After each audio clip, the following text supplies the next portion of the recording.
बारिश लगातार खिड़कियों पर बरस रही थी। बाहर सड़कें सुनसान और उदास थीं।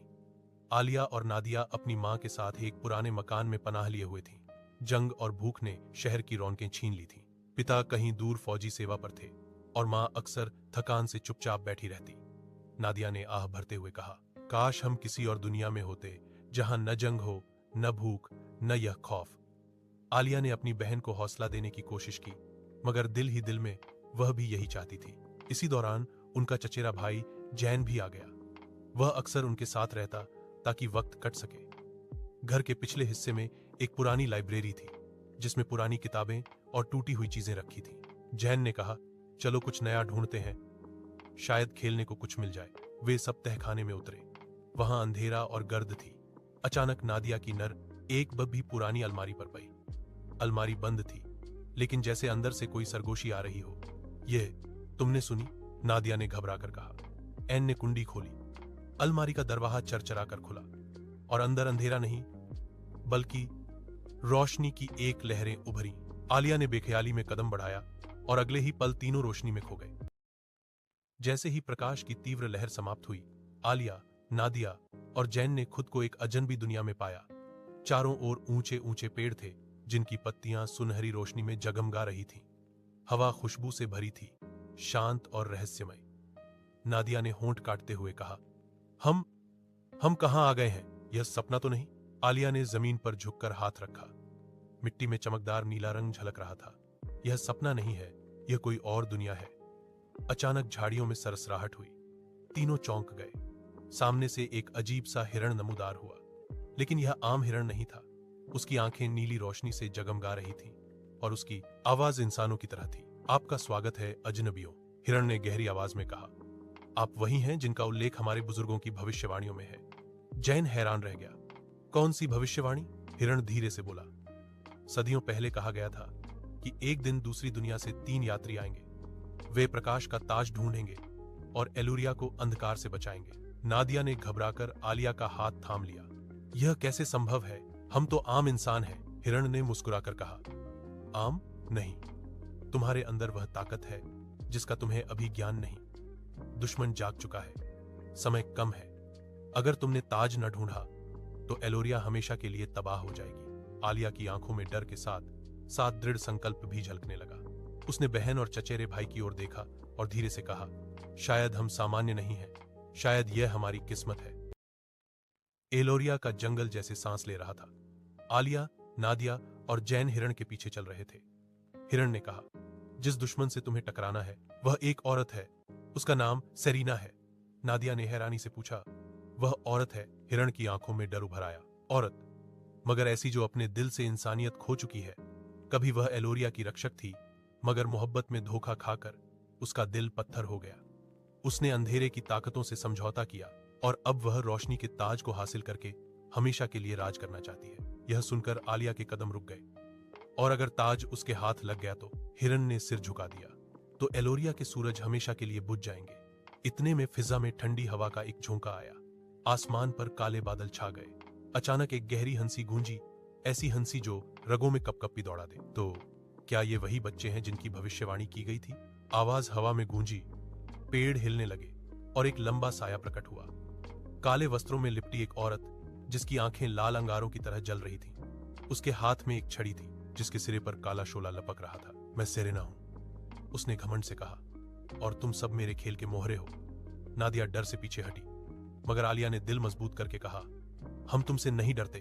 सेरेना मुस्कुराई, अभी तो तुमने मेरी ताकत देखी ही नहीं। अगले लम्हे बिजली कड़की और मीन हिल उठी। अंधेरे का खेल शुरू हो चुका था। सेरेना की हंसी जंगल में गूंजती रही और फिर वह धुंध में गायब हो गई। हिरण ने घबराकर कहा, वह तुम्हें आजमाना चाहती है। पहला इम्तिहान अब तुम्हारे सामने होगा। तीनों आगे बढ़े तो जंगल का मंजर अचानक बदलने लगा। पेड़ एक दूसरे के करीब होने लगे, जैसे वह कैदी बना रहे हों। हवा बोझिल हो गई और एक सन्नाटा छा गया। यह कैसा जंगल है? जैन ने पसीना पोंछते हुए कहा। आलिया ने महसूस किया कि जैसे साए उनके पीछे पीछे चल रहे हैं। नादिया ने डरते हुए कहा, मैंने अभी किसी को अपनी शक्ल में देखा। वास्तव में सामने एक दर्पण जैसी झील प्रकट हुई। झील के पानी में उनकी छवि दिखाई दे रही थी, लेकिन यह उनके जैसी नहीं थी। इन प्रतिबिंबों की आंखें काली थीं, चेहरों पर शैतानी मुस्कुराहट, और वे बोल उठे, तुम कमजोर हो, तुम कभी सफल नहीं हो सकते। जैन ने चिल्लाकर कहा, यह जादू है। आलिया ने बहन का हाथ थाम कर कहा, सुनो, यह धोखा है, सेरेना का जाल। हमें अपनी हिम्मत पर भरोसा करना होगा। मगर नादिया के कदम डगमगा गए। उसका अक्स पानी से निकलकर असली रूप धारण कर गया और उसके कान में फुसफुसाया, तुम्हारी बहन हमेशा सब कुछ छीन लेती है, असली वारिस तुम हो, आलिया नहीं। नादिया के चेहरे पर डर और शक उभर आया। सेरेना का वार कामयाब हो रहा था। उसी लम्हे हिरण की आवाज गूंजी, याद रखो, अंधेरों को तोड़ने की ताकत सिर्फ तुम्हारे दिल में है। अगर तुम एक दूसरे पर यकीन खो बैठे तो यह जादू तुम्हें निगल जाएगा। आलिया ने आंखें बंद की और बुलंद आवाज में कहा, हम एक हैं, कोई साया हमें जुदा नहीं कर सकता। रोशनी की लहर उनके चारों तरफ फैल गई और झील का अंधेरा गायब हो गया। मगर सेरेना दूर खड़ी मुस्कुरा रही थी। बहुत अच्छा, लेकिन यह तो सिर्फ शुरुआत है। रोशनी के बाद जंगल का जादू टूट गया और रास्ता खुल गया। आलिया, नादिया और जैन थके हुए, लेकिन परजम आगे बढ़ते रहे। अचानक एक रोशन वादी सामने आई, जहां फूलों की खुशबू और परिंदों की धुन छाई हुई थी। वहीं एक युवा राजकुमार प्रकट हुआ। उसके सुनहरे बाल थे, चेहरे पर आत्मविश्वास की मुस्कुराहट और कंधों पर चमकता हुआ बख्तर। वह आगे बढ़ा और कहा, मैं राजकुमार आर्यन हूं। मैं तुम्हें देख रहा था और जानता हूं कि तुम सेरेना के खिलाफ लड़ने आए हो। मैं तुम्हारी मदद करना चाहता हूं। नादिया ने तुरंत कहा, शायद यही वह साथी है जिसका हमें इंतजार था। आलिया ने एहतियाती नजरों से उसे देखा, मगर जैन खुश हो गया। हाँ, हमें एक बहादुर जंगजू की जरूरत है। आर्यन ने उन्हें बताया कि रोशनी का ताज एक प्राचीन किले में छिपा है, मगर वहां तक पहुंचने के लिए अंधेरे के दरिया को पार करना होगा। वह उन्हें अपने साथ ले जाने पर आमादा हुआ। सफर के दौरान अयान नरम लहजे में नादिया से बात करने लगा, तुम जानती हो, असली ताकत तुम्हारे अंदर है। आलिया हमेशा सब कुछ अपने हाथ में लेना चाहती है, लेकिन शायद तकदीर ने ताज के लिए तुम्हें चुना है। नादिया के दिल में शक के बीज बोए जा रहे थे। वह बहन को देखते हुए सोचने लगी, क्या वाकई ताज मेरी किस्मत है। रात को जब सब आराम कर रहे थे, आर्यन चुपके से अंधेरे में खड़ा किसी से सरगोशी कर रहा था। उसकी आंखों में रोशनी नहीं, बल्कि स्याही झलक रही थी। हाँ, मलिका सेरेना, उसने धीमी आवाज में कहा, वह मेरे जाल में आ रहे हैं। बहुत जल्द रोशनी का ताज तुम्हारे कदमों में होगा। सुबह का सूरज एलोरिया के आसमान पर दोहरी रोशनी बिखेर रहा था। आलिया, नादिया, जैन और आर्यन किले की ओर रवाना हुए। रास्ता आसान नहीं था। सामने बर्फ से ढकी हुई पहाड़ियां और उनके पार अंधेरे का दरिया बह रहा था, जिसके बारे में कहा जाता था कि यह नेक दिलों को भी अपने अंदर खींच लेता है। पहला इम्तिहान बर्फीला पहाड़ था। हवा इतनी सर्द थी कि सांस भी जमा दे। आलिया ने नादिया का हाथ पकड़ा, मगर नादिया ने झटके देकर कहा, मैं खुद चल सकती हूँ। आर्यन की बातों ने उसके दिल में बहन के लिए शकोक और जिद पैदा कर दी थी। पहाड़ के पार एक घना जंगल आया, जहां पेड़ जीवित मालूम होते थे। उनकी शाखाएं अचानक हरकत करके रास्ता रोक देती। जैन ने जोर से चीख कर कहा, यह हमें आगे नहीं जाने देंगे। अचानक जंगल के बीच में एक परी नुमादार हुई। उसके परों पर नीली रोशनी झलक रही थी।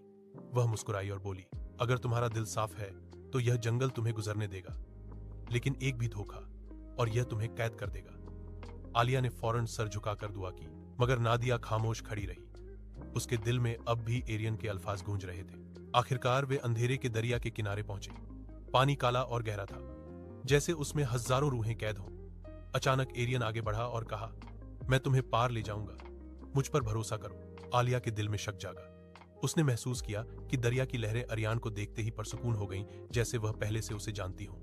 जैन ने हैरत से कहा, यह कुछ ठीक नहीं लग रहा। आलिया ने नादिया को रोकने की कोशिश की, मगर नादिया आगे बढ़ गई। उसने कहा, हमें ताज चाहिए और आर्यन ही हमारी उम्मीद है। अंधेरे का दरिया उन सबको अपनी लपेट में। अंधेरे के दरिया को बड़ी मुश्किल से पार करने के बाद चारों एक वीरान वादी में पहुंचे। फजा में खामोशी ऐसी थी जैसे पूरी जमीन अपनी सांस रोककर किसी तूफान का इंतजार कर रही हो। अचानक धरती हिलने लगी। काली धुंध हर तरफ छा गई। धुंध के बीच से सेरेना की सेना उभरी, काले बख्तर पहने सिपाही जिनकी आंखें शोले की तरह लाल थीं। उनके हाथों में लंबे भाले और काली तलवारें थीं।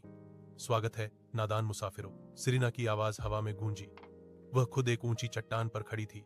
उसकी आंखों में शैतानी चमक थी। तुम समझते हो ताज तक पहुंच सकते हो? यह तो सिर्फ मेरा है। सिपाही चारों तरफ से हमलावर हुए। जैन ने बहादुरी से ढाल उठाई। आलिया ने एक टूटी हुई तलवार संभाली और नादिया ने पत्थरों से दुश्मन को पीछे धकेलने की कोशिश की, मगर दुश्मन बेशुमार था। आर्यान ने आगे बढ़कर नादिया का हाथ थामा और बोला, मेरे साथ रहो, मैं तुम्हें बचा लूंगा। लेकिन यह सब जाल था। आइन जंग के दौरान आर्यान ने अचानक आलिया और जैन को धोखा दिया। उसने नादिया को जोर से खींचा और सीरीना के सिपाहियों के हवाले कर दिया। यही है असल वॉरिस, उसने बुलंद आवाज में कहा। मलिका सीरीना, आपकी कैद में, नादिया चीख उठी। आर्यन, तुमने हमें धोखा दिया। आलिया बेबस खड़ी रह गई। उसने पूरी ताकत लगाकर दुश्मन को पीछे धकेला, मगर बहुत देर हो चुकी थी। सेरीना मुस्कुराती हुई आगे बढ़ी और नादिया के चेहरे के करीब आकर सरगोशी की, अब तुम मेरे पास हो और तुम्हारी बहन कभी तुम्हें वापस नहीं ले पाएगी। एक झटके के साथ सेरेना और उसकी सेना गायब हो गई। आलिया और जैन जमीन पर गिर गए, जख्मी और पराजित। उनकी आंखों में सिर्फ एक सवाल था, अब हम नादिया को कैसे बचाएंगे। हार के बाद घाटी खामोशी में डूब गई। आलिया घुटनों के बल जमीन पर बैठी रो रही थी और जैन जख्मी हाथों से अपनी तलवार को सहला रहा था। हम सब खत्म हो गए, जैन ने बेबसी से कहा। आलिया ने आंखें पोंछीं और आसमान की ओर देखा। बादलों के बीच एक हल्की सी रोशनी चमक रही थी, जैसे किसी ने अंधेरों में दिया जला दिया हो। नहीं जैन, अभी सब खत्म नहीं हुआ। यह रोशनी हमें बुला रही है। वे दोनों उस रोशनी के पीछे चल पड़े। जंगल के अंदर पेड़ों के बीच से एक नरम गीत सुनाई देने लगा। अचानक नन्ही फारिस नमूदार हुई। उनके पर चमक रहे थे और उनकी मुस्कुराहट में सुकून था। तुम दोनों अकेले नहीं हो, एक फारी ने कहा। नादिया तुम्हारी शक्ति है, लेकिन उस तक पहुंचने के लिए तुम्हें रोशनी के ताज का राज जानना होगा। आलिया ने हैरान होकर पूछा, कौन सा राज? फारी ने आसमान की तरफ इशारा किया। बादलों के पार एक सुनहरा सितारा जल रहा था। रोशनी का ताज केवल बहनों की एकता से जागेगा। अगर तुम नादिया को आजाद कर लो तो तुम दोनों का प्यार ही वह ताकत बनेगी जो सेरेना को हरा सकेगी। जैन ने गहरी सांस ली। लेकिन हम सेरेना की सेना का मुकाबला कैसे करेंगे? वे तो हजारों हैं। फारी मुस्कुराई। रोशनी कभी संख्या नहीं देखती, यह केवल दिल की सच्चाई को पहचानती है। अचानक जमीन पर सुनहरी रोशनी उतरने लगी। उस रोशनी से एक प्राचीन ढाल और चमकती तलवारें प्रकट हुईं। फारी ने कहा, ये हथियार तुम्हारे दिल की शक्ति से जुड़ जाएंगे। इनके साथ तुम्हें हराना असंभव होगा। आलिया ने ढाल को हाथों में थामा और उसकी आंखों में पहली बार यकीन की रोशनी जगमगा उठी। हम अपनी बहन को वापस लाएंगे और सेरेना को हमेशा के लिए खत्म करेंगे। नादिया आंखें खोलती है तो खुद को एक अंधेरे किले की कैद में पाती है। दीवारें पत्थर की थीं, फर्श ठंडा और नम था। सिर्फ ऊपर छत से लटकता हुआ एक जलता हुआ शोला कमरे को रोशनी दे रहा था। मगर यह रोशनी भी अजीब थी, जैसे हर वक्त बुझने को तैयार हो। सेरेना जेल के बाहर खड़ी थी। उसके हाथ में जादुई छड़ी थी। कितनी नाजुक हो तुम, शहजादी, वह मुस्कुराकर बोली। तुम्हारे वजूद में वह ताकत है जो सदियों से छुपी हुई थी। लेकिन फिक्र न करो, अब यह ताकत मेरी है। नादिया ने गुस्से से कहा, तुम कभी कामयाब नहीं हो सकोगी। मेरी बहन आलिया मुझे लेने जरूर आएगी। सेरेना हौस पड़ी। मोहब्बत, ये सब कमजोर दिलों की बातें हैं। देखना, तुम्हारी बहन जब तक यहां पहुंचेगी, तुम खुद अपनी ताकत मेरे हवाले कर दोगी। इसके बाद सेरेना ने कैदखाने की जादुई जंजीरें मजीद सख्त कर दी। जंजीरें चमकने लगीं और नादिया को लगा जैसे उसका दिल झकड़ा जा रहा हो। लेकिन अचानक नादिया के अंदर एक रोशनी जागने लगी। उसने आंखें बंद की और अपनी बहन को याद किया। बचपन के दिन, खेल, हंसी, एक दूसरे के लिए कुर्बानियां, ये यादें उसके दिल में आग की तरह जलने लगी। जंजीरें हिलने लगीं, रोशनी और मजबूत होती गई। नादिया के हाथों में एक अजीब सी ताकत दौड़ने लगी। उसने जोर लगाया और एक जंजीर टूट गई। वह हैरान हो गई। यह मेरी अपनी ताकत है। उसी लम्हे एक नन्ही फारी कैदखाने की दीवार से अंदर दाखिल हुई और सरगोशी की, हाँ राजकुमारी, यह तुम्हारी अपनी रोशनी है। बस याद रखो, यह तभी पूरी होगी जब तुम अपनी बहन के साथ खड़ी होगी। नादिया के चेहरे पर दृढ़ संकल्प की झलक आ गई। उसने आसमान की तरफ देखा और दिल ही दिल में कहा, आलिया, मैं तुम्हारा इंतजार कर रही हूं। अंधेरों का किला तूफानी बादलों में लिपटा हुआ था। मीन कांप रही थी। आसमान पर बिजली गरज रही थी। आलिया और ऐन सुनहरे हथियारों के साथ किले के दरवाजे पर पहुंचे। उनके साथ वह नन्ही गारिस भी थी जो रोशनी की रहनुमाई कर रही थी। यही वक्त है, आलिया ने कहा। उसकी आंखों में आग थी। आज हम अपनी बहन को वापस लेंगे। दरवाजे खुले और सेरेना अपनी स्याह फौज के साथ नमूदार हुई। उसके चेहरे पर गुरूर और आंखों में जहर था। तो आखिरकार आ ही गए, मगर अब बहुत देर हो चुकी है। नादिया मेरी है। आलिया ने ढाल उठाई और जैन ने तलवार को बुलंद किया। जंग शुरू हुई। जमीन कांप उठी, रोशनी और अंधेरे की लहरें टकराने लगी। आलिया की ढाल से सुनहरी किरणें निकली, दुश्मन के हमलों को तोड़ती रहीं। जैन की तलवार से जलते शोले बरसते और सिपाही जमीन पर गिर पड़ते। उसी लम्हे कैदखाने की जंजीरें टूट गईं और नादिया रोशनी में लिपटी हुई बाहर निकली। उसकी आंखों में ताकत की चमक थी और उसके हाथों से सुनहरी रोशनी फूट रही थी। सेरेना, यह मेरा मुकद्दर है और मैं अपनी बहन के साथ हूं। सेरेना चीखी। नहीं, यह ताकत सिर्फ मेरी होगी। वे दोनों एक दूसरे पर जादू के तूफान बरसाने लगे। अंधेरे और रोशनी की लहरें आसमान को दो हिस्सों में बांट रही थी। आलिया नादिया के साथ खड़ी हो गई। दोनों बहनों ने हाथ थामे और अपनी मोहब्बत को याद किया। रोशनी और भी शक्तिशाली हो गई, यहां तक कि पूरा कलीला कांपने लगा। यही है रोशनी का ताज, फारिस ने कहा। अचानक बहनों के सिर पर सुनहरी रोशनी का ताज उभरा। उनकी ताकत एक हो गई। एक जोरदार झटके के साथ उन्होंने सेरेना पर हमला किया। अंधेरा चीरता हुआ निकल गया और सेरेना की चीख हवा में गूंजती रही। वह राख बनकर। युद्ध समाप्त हो चुका था। किला जमींदोज हो गया। अंधेरों का जादू टूट गया और रोशनी हर तरफ फैल गई। हवा में सुकून उतर आया, जैसे सदियों का बोझ हल्का हो गया हो। नादिया ने ताज को अपने हाथों में थामा। ताज चमकने लगा और आसमान की तरफ रोशनी का एक दरवाजा खुल गया। फारिस ने मुस्कुराकर कहा, अब समय है कि तुम अपनी दुनिया में वापस जाओ। प्रकाश का ताज तुम्हें वहां ले जाएगा जहां तुम्हारा असली स्थान है। आलिया ने अपनी बहन का हाथ मजबूती से थामा।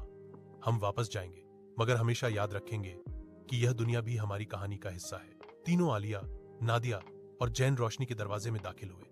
अचानक जमीन और आसमान घूमने लगे और फिर सब कुछ शांत हो गया। जब उन्होंने आंखें खोली तो वे अपनी ही सल्तनत के महल में खड़े थे। सिपाही और लोग हैरान होकर उन्हें देखने लगे। राजकुमारियां वापस आ गई हैं, एक बुजुर्ग ने पुकारा। नादिया और आलिया एक दूसरे की ओर मुस्कुराईं। ताज अब उनके बीच था, मगर वे जानती थीं कि असली ताकत उनके दिलों में है। यूं दोनों बहनें अपनी दुनिया में वापस आईं, रोशनी के वारिस बनकर। उनकी वापसी ने सल्तनत को नई जिंदगी बख्शी और अंधेरों के बाद उम्मीद की एक नई सुबह तुलूर हुई।